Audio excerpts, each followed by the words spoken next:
이강인은 후반 22분 바르콜라와 파비안 루이스를 빼고 마르코 아센시오, 이강인을 투입하며 경기장을 밟았습니다. 이강인은 그대로 파비안 대신 왼쪽 미드필더 역할을 맡았습니다. 결승행 티켓을 놓고 다툴 상대는 아틀레티코 마드리드를 누르고 올라온 도르트문트입니다. PSG는 조별리그에서 도르트문트를 상대로 1승 1무를 거두며 강한 모습을 보였기에 결승 진출 가능성도 충분합니다. 이강인도 생애 처음으로 UCL 준결승 무대를 밟게 됐습니다. 그는 교체 투입으로 짧은 시간을 소화하며 큰 존재감을 드러내진 못했지만 조금이나마 승리에 힘을 보태며 동료들과 기쁨을 나눴습니다. 이강인은 추가 시간을 제외하고 약 13분을 소화하며 기회 창출 1회, 키패스 1회, 패스 성공률 100%, 지상볼 경합 승률 100%를 기록했습니다. 한국인 선수가 UCL 4강 무대에 오른 건 지난 2018년도 시즌 손흥민 이후 처음입니다. 당시 토트넘은 토너먼트에서 도르트문트, 맨체스터 시티, 아약스를 차례로 꺾으며 기적처럼 결승까지 진출했습니다. 하지만 결승에서 리버풀을 상대로 무릎 꿇으며 눈앞에서 트로피를 놓치고 말았습니다. 또한 이강인은 박지성, 이영표, 손흥민의 계보를 이으며 UCL 준결승에 진출한 네 번째 한국인 선수의 이름을 올렸습니다.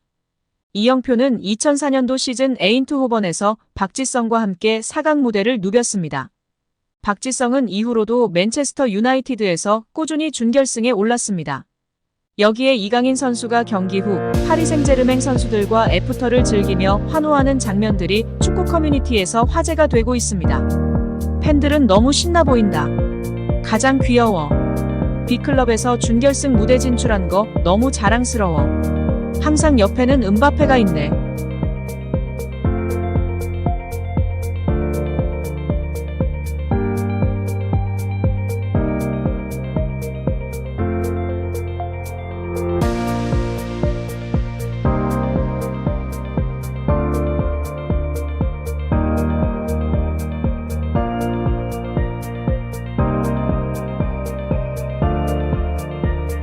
단장님이랑 완전 친하네.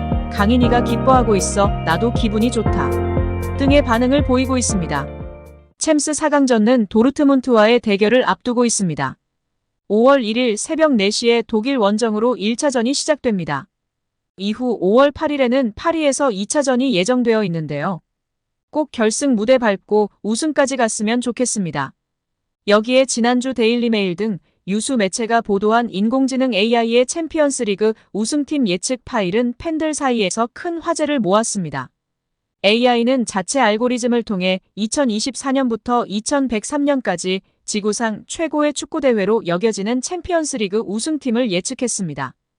이변이 속출하는 축구 경기, 축구대회를 예측한다는 것이 여간 쉬운 일이 아니지만 팬들은 혹시나 우리 팀이 있을까 하는 마음에 이 AI의 파일을 관심있게 지켜봤습니다.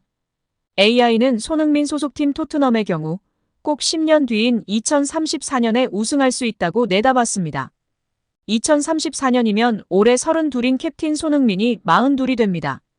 아무리 이번 여름 장기 재계약을 맺더라도 부록이 넘은 나이까지 유럽 최정상 레벨에 머물기는 불가능에 가깝습니다. 바꿔 말하면 AI는 토트넘이 현재 멤버로는 당장 빅이어를 들지 못할 것이라고 예측했습니다. 이 AI 예측에 따르면 그나마 우승 가능성이 있는 한국인 선수는 괴물 센터백 김민재입니다. 위네는 2026년 예상 우승팀에 이름을 올렸습니다.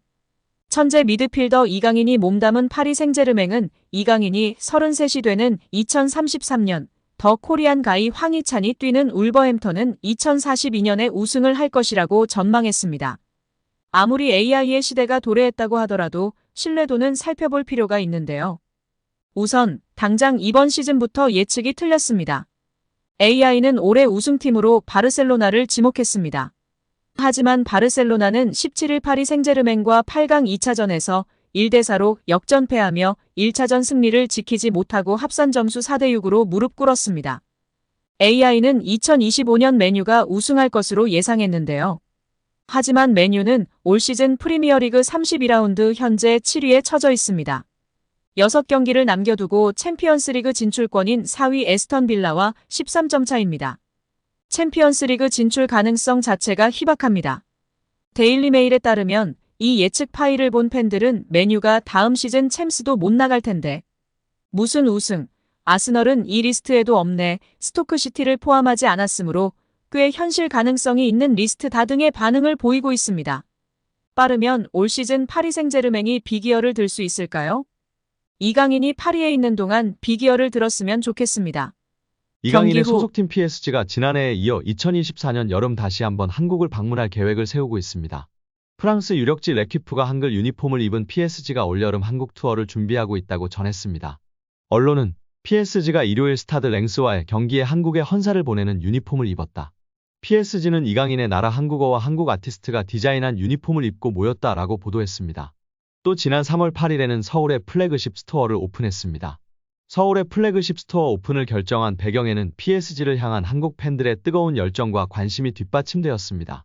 이강인의 입단과 함께 국내 팬들 사이 구단의 인기가 눈에 띄게 활성화되었다는 평가입니다. 현재 PSG는 소셜미디어 트위터 내 24,000명 이상의 한국 팔로워 수를 보유, 트위터 내 최다 국내 팔로워들을 보유한 축구 클럽 중 2위에 올라 있습니다. 또 이러한 국내 팬들의 움직임은 파리에서도 목격되는데요.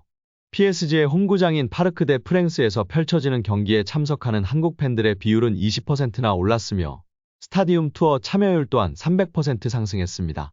PSG의 아시아 퍼시픽 매니징 디렉터 세바스티앙 와셀은 한국에서의 PSG의 인기를 체감하고 있다.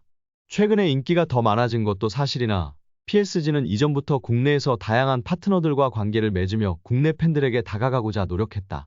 한국은 PSG에게 중요한 전략적 시장 중 하나로 서울의 플래그십은 한국은 물론 아시아 내에서 PSG가 더 큰 성장을 이루는데 아주 중요한 역할을 할 것으로 여겨진다라고 소감을 밝혔습니다.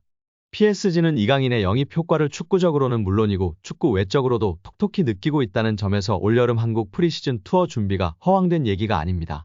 PSG는 지난해 여름 프리시즌 투어에서 일본 투어를 중점적으로 준비했습니다. 그러다 이강인의 영입으로 약 24시간이 조금 넘는 시간 동안 부산을 방문해 전북현대와 쿠팡플레이 시리즈 경기를 치렀었습니다. 올해 여름에는 제대로 된 한국 투어를 준비하고 있는 까닭입니다. 여기에 PSG에서 맹활약을 펼치는 이강인을 향한 극찬이 끊이질 않고 있습니다. 특히 이번 시즌 킬리안 음바페를 제치고 유니폼 판매 1위를 기록하는 등 남다른 존재감을 과시하는 중입니다.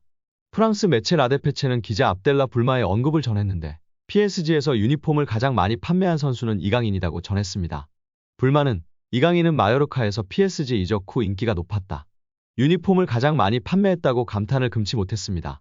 프랑스 리그앙도 이강인의 존재감을 조명했는데 PSG의 슈퍼스타는 이강인이다. 파리가 열광 중이다. 유니폼이 미친 듯이 팔린다며 놀라움을 금치 못했습니다. 프랑스 매체 르텐스포츠는 이강인은 대박이다. 영향력은 스포츠 수준에서 그치지 않고 있다. PSG는 아시아 시장을 공략할 수 있고 수입을 늘릴 수 있다며 존재감을 조명했습니다. PSG 팬사이트 카날 서포터스는 이강인의 시작은 시간이 좀 걸렸다. 아시안게임에 출전 후 자신감을 가지고 돌아왔다고 언급했습니다. 이어 이강인은 PSG의 하이브리드다. 점점 더 중요한 선수가 되고 있다. 플레이메이커 역할을 수행하는 중이며 득점도 선보인다고 극찬했습니다. PSG 소식통 PSG 토크는 이강인은 리오넬 메시와 네이마르를 대신해 새로운 마케팅 아이콘으로 떠올랐다고 조명했습니다. 이어 프랑스 매체 RMC 스포츠의 기자 다니엘 리올로가 이강인의 존재감에 대해 언급한 내용을 전했는데요. 리올로는 이강인은 히트작이다. 1년에 걸쳐 떠난 스타들의 손실을 보상했다며 메시와 네이마르가 떠나면서 생긴 마케팅 공백을 메웠다고 극찬했습니다.